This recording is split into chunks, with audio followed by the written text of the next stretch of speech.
સનડેઝ ન્યૂઝમાં આપનું સ્વાગત છે। વડોદરાના મકરપુરામાં ગણવેશધારી પોલીસકર્મીએ નશાની હાલતમાં વાહન હંકારી અકસ્માત સર્જ્યો। બેકાબુ વાહને અન્ય વાહનોને અડફેટે લેતા 2 ઘાયલ થયા। વડોદરા શહેરના મકરપુરા વિસ્તારમાં આવેલા બરોડા ડેરી પ્રતાપનગર પુલ પાસે એક બેકાબુ વાહનના ચાલકે ગંભીર અકસ્માત સર્જ્યો હોવાની ઘટના પ્રકાશમાં આવી છે। પ્રાપ્ત માહિતી અનુસાર પૂર ઝડપે આવતા વાહને માર્ગ પર પસાર થઈ રહેલા એક દ્વિચક્રીય વાહન અને ત્રિચક્રીય યાત્રી વાહનને અડફેટે લીધા હતા અને ત્યારબાદ ત્યાં ઉભેલા અન્ય એક વાહન સાથે તડાઈને થોભી ગયું હતું।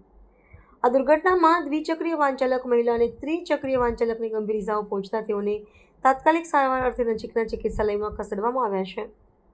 આ દુર્ઘટના બાદ ઘટના સ્થળે એકત્ર થયેલા સ્થાનિક નાગરિકોના જણાવ્યા અનુસાર અકસ્માત સર્જનાર વાહનમાંથી દેશી દારૂની બાટલી મળી આવી હતી।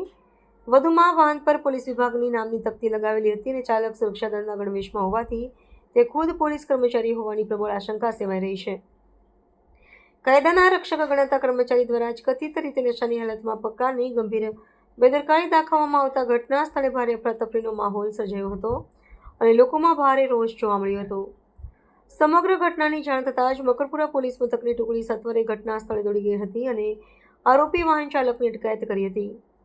હાલમાં તંત્ર દ્વારા આ મામલાની ઝીણવટભરી તપાસ હાથ ધરવામાં આવી છે, જેમાં અકસ્માત સર્જનાર વ્યક્તિ ખરેખર નશાની હાલતમાં હતો કે કેમ અને આ દુર્ઘટના પાછળનું સચોટ કારણ શું છે તે દિશામાં તબીબી પરીક્ષણ સહિતની કાયદાકીય કાર્યવાહી ચાલી રહી છે।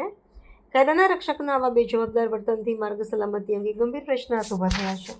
પૂરા ડેરીના પ્રતાપનગર રોડ હજીરાની સામે ફૂલ સ્પીડની અંદર એક આ ગાડી મારુતિ સુઝુકીની, જે ગાડીના ડ્રાઈવર જે પોલીસકર્મી હોય, જે 18 ગાડી છે, પોલીસનું બોર્ડ છે, હાઈ સ્પીડમાં આવતા હોય અને એમાં પાર્કિંગ કરેલી ગાડી આ ઘરના જે વ્યક્તિ છે એને પાર્કિંગ કરેલી ગાડીમાં ગાલી, રિક્ષામાં ગાલી, બાઇકને અથાડી 108 બોલાવવામાં આવી। બધાના લોકોને ત્યાં એસએસજી હોસ્પિટલ લઈ જવામાં આવ્યા છે અને આ જે ગાડી અંદર ચેક કરતાં જોયું કે દેશી દારૂની બોટલ છે અને ગ્લાસ છે, ચવાનું એટલે મીન્સ કે જે એ લોકો જે ખાતા હોય એ છે, એટલે આટલી ફૂલ સ્પીડમાં છે અને બધાને 108માં ત્યાં પોલીસકર્મી લઈ ગયા છે। જોવાનું એ રહેશે કે રક્ષક ભક્ષક બન્યો છે ત્યારે આ કેટલા કાયદાકીય જોગવાઈ પ્રમાણે આની ઉપર શું ગુનો દાખલ થાય છે અને શું સસ્પેન્ડ કરવામાં આવે છે, ડિસમિસ કરવામાં આવશે એ જોવાનું રહેશે। અને જો સામાન્ય નાગરિક કરતો હોય છે ત્યારે એની ઉપર એક્શન લેવામાં આવશે। જોવાનું એ રહેશે કે પોલીસ ઉપર કેવી રીતે એક્શન લેશે। નેમ પ્લેટ પોલીસની નેમ પ્લેટ છે અને વર્ધીમાં હતા। એ ભાઈ તો ઇમ્પોર્ટન્ટ વસ્તુ એ છે, વર્ધીમાં હતા અને સવારમાં ચાની જગ્યાએ દારૂ ઢીંચીને આ ભાઈ બેઠો તો કોઈનો પતિ, કોઈનો દીકરો, કોઈનો બાપ એને મારવાની કોશિશ કરી કહેવાય ને, આ હત્યાનો એ કહેવાય। તેને સસ્પેન્ડ અને ડિસમિસ કરી દેવો જોઈએ મારા મન ત્યાં મુજબ। પરિચય ભરતભાઈ બાબા।